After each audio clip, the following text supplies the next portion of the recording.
Jour J pour les 46 millions d'électeurs britanniques qui se prononcent ce jeudi pour ou contre le maintien du Royaume-Uni dans l'Union européenne. Les résultats s'annoncent très serrés et seront scrutés par les médias du monde entier. Craignant une chute brutale de la livre sterling en cas de Brexit, de nombreux Britanniques se sont déjà rués dans les banques pour acheter des dollars et des euros.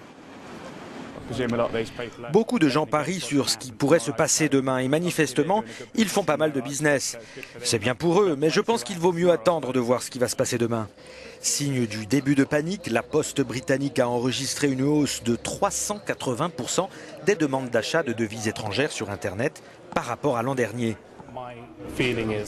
Mon sentiment est que c'est lié au référendum et à la crainte de voir la livre sterling perdre de la valeur et qu'il y a un début de panique pour les Britanniques qui vont partir en vacances.